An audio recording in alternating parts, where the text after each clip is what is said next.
All right, so here we are, an absolutely beautiful afternoon, and I'm really looking forward to shooting this little video. We've, in a number of the videos that I've done here in the last, I don't know, month, maybe longer than that, I've been talking a lot about identity, and I've been talking about the importance of you having an identity that lines up with who you want to be and where you want to go.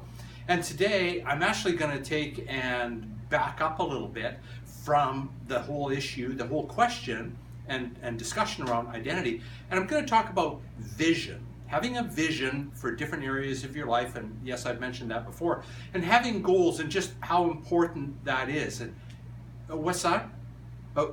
Why my lab coat and my pens?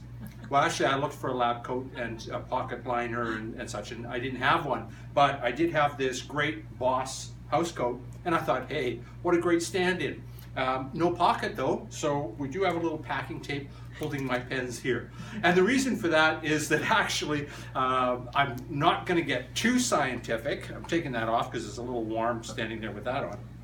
I'm not going to get too scientific, but there's actually some fantastic science around the importance of you setting a vision for the 7 different areas of your life and goals as sort of the road mark, the landmarks, the milestones, the kilometer stones on your journey towards that vision.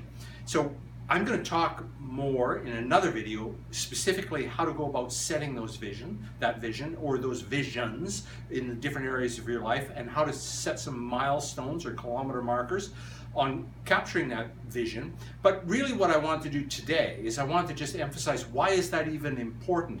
And for you to really understand that it is actually hugely important. So, we've got some basic needs that we all know, and maybe I should put my lab coat back on. That probably may be more believable than standing here in this, because it is a really great lab coat. But we've got some basic things that we all need in order to survive, and the first one, and we all know it, is air. We absolutely know that we need to be able to breathe, and we need to breathe a quality of air that will keep us alive, sustain us. The second need that we've got is water. We know that we need to consume water in order to stay alive.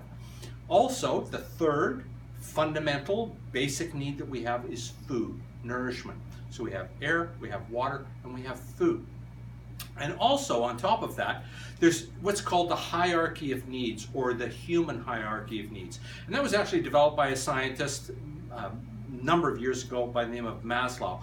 Maslow developed this, so think of a pyramid, hierarchy of human needs. At the very base of the pyramid is physiological needs. And the physiological needs are, guess what? Air, water, food.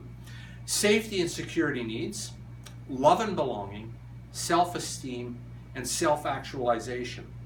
And when you read Maslow, and we're going back to the 1920s, and there's of course lots of science around that since, but when you read those books, when you get familiar with that hierarchy of human needs, you think that it's progressive. So you've got that pyramid, and then, well, first we take care of the physiological needs, then we take care of safety and security, then we take care of love and belonging, then we take care of self-esteem, then we take care of self-actualization.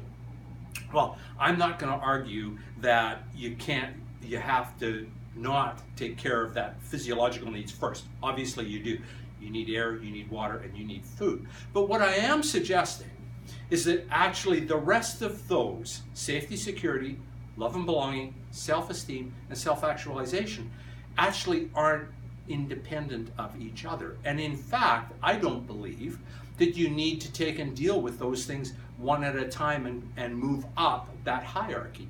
I believe that as long as you've satisfied the physiological needs, that you can accomplish all of the rest of those needs. Because now we know so much more than we did back in 1920, back when Maslow first started doing his work on the hierarchy of needs. We know that there's something called Psycho-Cybernetics, and that was studied actually by a surgeon by the name of Maxwell Maltz.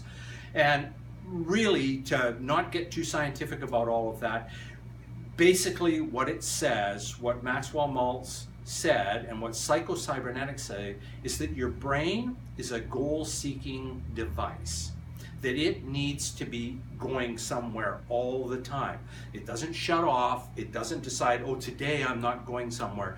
all the time, 24/7, or 860,400 seconds every day, your mind is going somewhere. It's going somewhere. Also, another great area, and we'll come back and talk about psycho-cybernetics in a minute, but another great area of science now is epigenetics. So think of genetics, we all think that's our genes. So really, just to break that down for a second, epigenetics, our cells contain DNA. The DNA have basis points. There's actually, and that's proteins. There are 4 different types of basis points. The sequence of those basis points equals your genetic makeup. Those genes make proteins that trigger biological actions that you need for life. Everything from your eye color to the way you behave. The interesting thing, so that's genetics. And we, for the longest time, thought that that was a fixed equation. Whatever your genetic makeup was, and that's it. You had no choice around how that worked. But that's genetics. We know that epigenetics, epi, Latin for above, this is above genetics. So we now know scientifically that our thoughts, our food, our activities, and who we associate with impacts our genes. It impacts the gene being turned on or being turned off.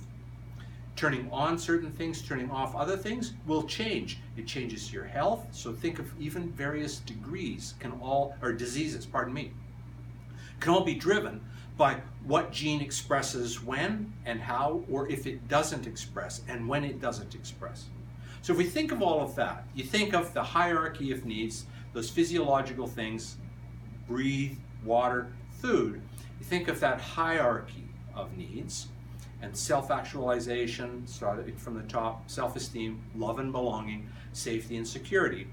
And then you think that your mind is a target-seeking device. It needs to be going somewhere. And then when we realize with epigenetics that you actually change the way your DNA expresses by the thoughts that you have, the things that you do, the foods that you eat, the people you associate with. So now how important is it, knowing all of that, knowing that there's a hierarchy of needs, knowing that your mind is a target-seeking device, psycho-cybernetics, knowing that that drives epigenetics, what your genes express and how that actually changes your body, and it does on a daily basis, weekly, monthly, and yearly basis. You're not a fixed physical being like this. You have a lot of thought control over what happens in your body. So when we recognize all of that, then we come back to my opening kind of comment there about how important is it to have a vision. Well, I would argue, and I definitely believe, that it is critical. It's critical for you to have a vision that you consciously choose, that you consciously set goals, those markers along the way to that, and get that written down. And the reason for that is because your mind works as a psycho-cybernetic organ. It seeks goals. It's going to seek a goal whether you give it the goal or somebody else gives it the goal, or the television program that you're watching gives it the goal, or your next door neighbor. It's going to seek a goal. You don't have a choice. There's no opting out of that. It will go where it's going to go. You do have a choice in whether you pick the goal, or somebody else sets the goal for you, or a television program sets the goal for you. Knowing that you can set the goal, you can set the vision, you can have your mind go after that vision, and knowing that the very process of doing that impacts your genetic makeup, impacts what secretes, to get a little bit more scientific, where proteins get secreted, how that changes you. Obviously, to me, it's critical that we think about our vision and we think about goals along the way to accomplish that vision. So I know that got maybe a little bit scientific-y, but I hope that the lab coat at the front, I will actually, if anybody's interested, I can market these lab coats. They're very stylish. We can put it right through the boss shop. Anyway, hence the lab coat. I know it got a little bit scientific, but my purpose in making it a little bit scientific is because There is a lot of science behind this. It's really important for you to think about vision. Where do you want to go in life? And it doesn't need to be a vision that's years out there. It can be, what's your vision for the next 90 days? What vision have you got for the rest of 2017 or any other year when you happen to watch this? So my challenge, my call to action for you here on this wonderful Friday afternoon is not to get too wrapped up in the science. Just know that it's there. We don't need to be scientists, but know that your vision is critical. So my call to action for you, my little challenge for you is today, over the weekend, when you've got time to sit back and just kind of enjoy Mother Nature, enjoy family, enjoy friends, whatever you're doing over the weekend, give a little thought about what you would like to have in your life.